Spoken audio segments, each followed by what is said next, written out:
Hello বন্ধুরা, কেমন আছেন সবাই? আশা করি সবাই ভালো আছেন। আমি রুমি। আজ আমি আপনাদের সাথে আমার জীবনের এমন এক গোপন অধ্যায় শেয়ার করতে যাচ্ছি যা আমি কাউকে বলতে পারিনি। ঘটনাটি আমার আর আমার এক ফুফাতো ভাইয়ের। একটা ছোট্ট ভুলের কারণে কিভাবে আমি তার হাতের পুতুল হয়ে গেলাম এবং সেখান থেকে কিভাবে আমাদের মধ্যে এক নিষিদ্ধ সম্পর্কের জন্ম হল, সেটাই আজ বলবো। গল্পটি শোনার আগে দয়া করে আমাদের চ্যানেলটি সাবস্ক্রাইব করে বেল আইকনটি ক্লিক করে রাখুন, যাতে পরবর্তী গল্পগুলো মিস না করেন। চলুন গল্পে ফিরে যাওয়া যাক। আমার বিয়ে হয়েছে প্রায় ৩ বছর। আমার স্বামীর নাম রাশেদ। রাশেদ মানুষ হিসাবে খুবই ভালো, আমাকে যথেষ্ট ভালোবাসে, কিন্তু ব্যবসার কাজে তাকে প্রায়ই ঢাকার বাইরে থাকতে হয়। আমি ঢাকায় একা থাকি, মাঝে মাঝে খুব একঘেয়ে লাগে। বিয়ের ৩ বছর পার হলেও আমাদের কোনো সন্তান হয়নি, তাই নিঃসঙ্গতাটা আমাকে একটু বেশিই গ্রাস করে। ঘটনার সূত্রপাত গত কোরবানির ঈদে। রাশেদ আমাকে বলল, রুমি, চলো এবার ঈদে গ্রামের বাড়িতে যাই, অনেকদিন সবাইকে দেখি না, আর আমার ফুফাতো ভাই কাজলের বিয়ে ঠিক হয়েছে, সেটাও এঙ্গেজমেন্ট হয়ে যাবে। আমি রাজি হয়ে গেলাম। গ্রামের বাড়ি আমার খুব পছন্দের। খোলামেলা পরিবেশ, পুকুর পাড় আর আত্মীয় স্বজনের আড্ডা, সব মিলিয়ে দারুণ একটা সময় কাটবে ভেবেছিলাম। কিন্তু আমি জানতাম না এই সফর আমার জীবনকে উলটপালট করে দেবে। আমরা গ্রামে পৌঁছালাম ঈদের ২ দিন আগে। রাশিদের ফুপুর বাড়িটা অনেক বড়, দোতলা দালান, সামনে মস্ত বড় উঠান। সেখানেই আমার পরিচয় হল কাজলের সাথে। কাজল আমার স্বামীর ফুপাতো ভাই, অর্থাৎ আমার ভাসুর বা দেবর স্থানীয়, কিন্তু বয়সে আমার সমসাময়িক হওয়ায় আমি তাকে নাম ধরেই ডাকতাম, মাঝে মাঝে কাজল ভাই বলতাম। কাজল দেখতে বেশ সুপুরুষ, লম্বা, শ্যামলা গায়ের রং, আর চোখে সবসময় একটা দুষ্টু হাসি লেগে থাকে। প্রথম দেখাতেই ও আমার দিকে এমনভাবে তাকিয়েছিল যে আমি একটু অস্বস্তি বোধ করেছিলাম। সেই চাহনিতে সাধারণ সৌজন্যতার চেয়েও বেশি কিছু ছিল। বাড়িতে প্রচুর মেহমান। কাজের ফাঁকে ফাঁকে কাজলের সাথে আমার চোখাচোখি হতো। ও সুযোগ পেলেই আমার আশেপাশে ঘুরঘুর করত। কখনো আমাকে বলতো, ভাবি, তোমাকে আজ শাড়িতে দারুণ লাগছে। আবার কখনো বলতো, শহরের মেয়ে হয়েও তুমি গ্রামের কাজ এত সুন্দর করে করছো। ওর প্রশংসাগুলো শুনতে খারাপ লাগতো না, কিন্তু ওর গলার স্বরে এমন একটা মাদকতা ছিল যা আমার বুকের ভেতরটা কাঁপিয়ে দিত। ঈদের আগের রাত, বাড়িতে সবাই মেহেদি পড়ছে, হৈহুল্লোড় করছে। আমার মোবাইলে তখন আমার এক পুরনো কলেজ ফ্রেন্ড সাগরের ফোন এলো। সাগরের সাথে আমার একসময় হালকা প্রেমের সম্পর্ক ছিল, কিন্তু সেটা বিয়ের আগেই শেষ হয়ে গেছে। এখন আমরা শুধুই ভালো বন্ধু। ও ঈদের শুভেচ্ছা জানাতে ফোন করেছিল। বাড়ির হট্টগোল এড়াতে আমি ছাদে চলে গেলাম কথা বলতে। ছাদের এক কোণে দাঁড়িয়ে আমি সাগরের সাথে কথা বলছিলাম, পুরনো স্মৃতি নিয়ে একটু হাসি ঠাট্টা করছিলাম। এক পর্যায়ে আমি সাগরকে বললাম, জানি তুমি আমাকে অনেক ভালোবাসতে, কিন্তু এখন তো আর সেসব ভেবে লাভ নেই, আমি এখন অন্যের ঘর করি। আমি খেয়ালই করিনি যে আমার পেছনে অন্ধকারে কেউ দাঁড়িয়ে আছে। হঠাৎ ফোনের ফ্ল্যাশ চলে উঠল।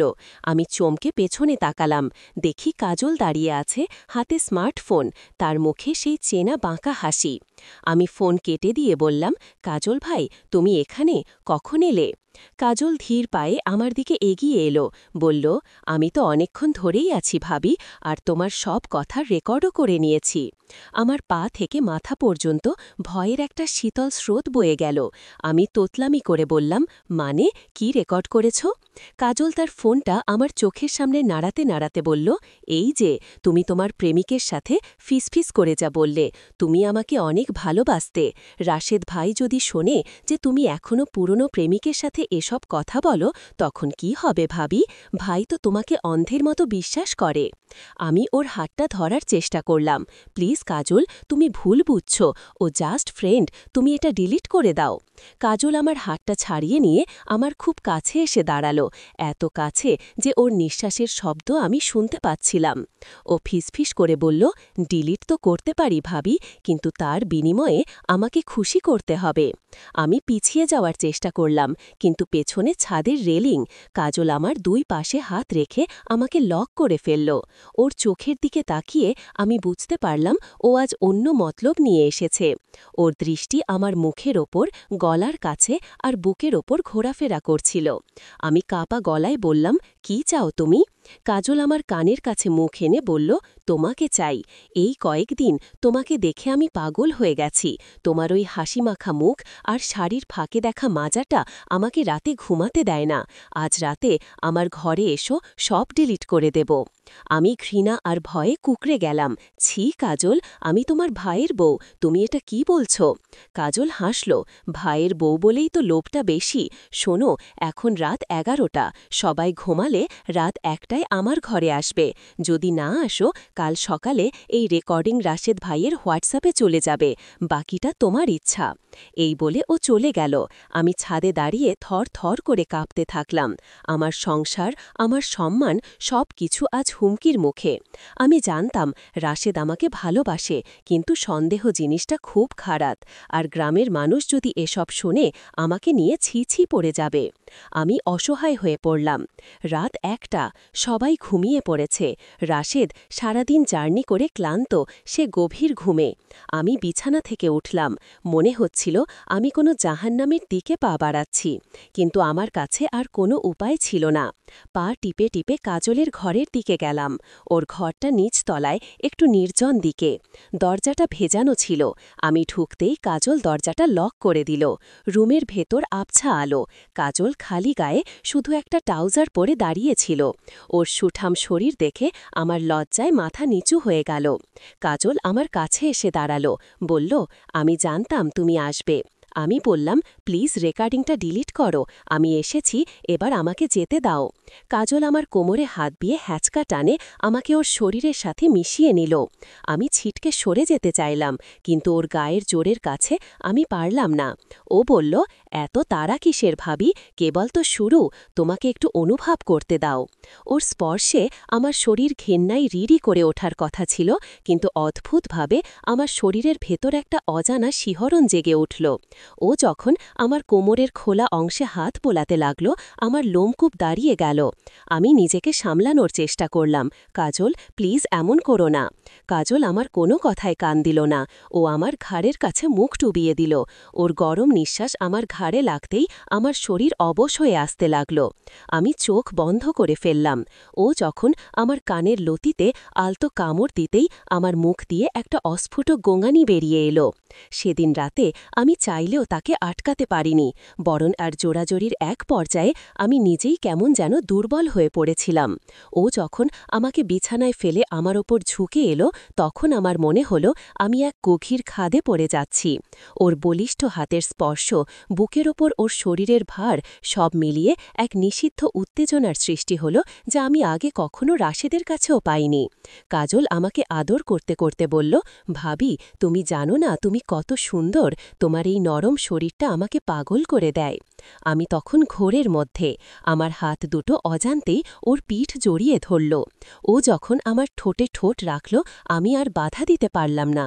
আমার বিবেক আমাকে ধিক্কার দিচ্ছিল, কিন্তু আমার শরীর তখন অন্য কথা বলছে।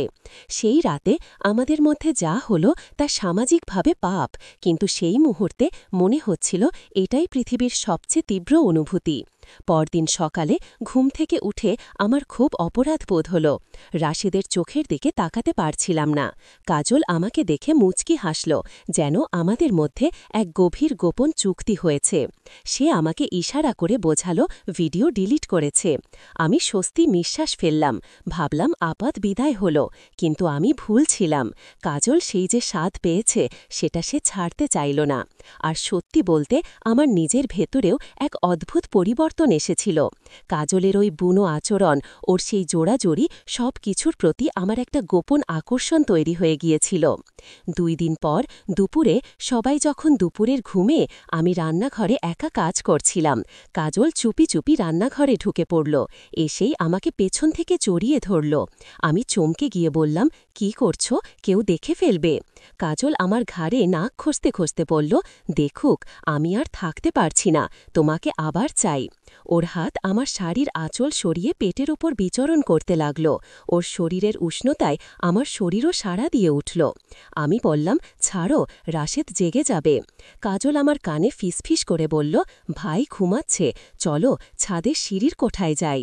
আমি না বলতে পারলাম না, যেন ওর হুকুমের দাসী হয়ে গেছি। আমরা সিঁড়ির কোঠায় গেলাম। সেখানে ও আমাকে দেয়ালের সাথে চেপে ধরল। ওর উত্তপ্ত শরীর আর আমার শরীরের ঘর্ষণে এক বিদ্যুৎ খেলে গেল। ও পাগলের মতো আমাকে চুমু খেতে লাগল, আর আমি ওর চুলে হাত ঢুকিয়ে ওকে আরও কাছে টেনে নিলাম। ওর পৌরুষদীপ্ত ছোঁয়ায় আমার শরীর যেন মোমবাতির মতো গলে পড়ছিল।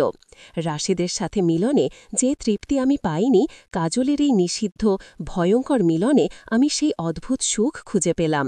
ভয় আর সুখের এই মিশ্রণ আমাকে নেশার মতো পেয়ে বসল। গ্রামের বাড়িতে যে 7 দিন থাকলাম, তার মধ্যে 4-5 বার আমরা এভাবে মিলিত হয়েছি, কখনো বাথরুমে, কখনো ছাদে, কখনো বা দুপুরে ওর ঘরে। প্রতিবারই মনে হতো এই শেষ, কিন্তু কাজল আমাকে দেখলেই ইশারা করত, আর আমি চুম্বকের মতো তার কাছে চলে যেতাম। ব্ল্যাকমেইল দিয়ে শুরু হলেও সম্পর্কটা শেষে আর ব্ল্যাকমেইল ছিল না, সেটা হয়ে দাঁড়িয়েছিল এক তীব্র শারীরিক আকাঙ্ক্ষা।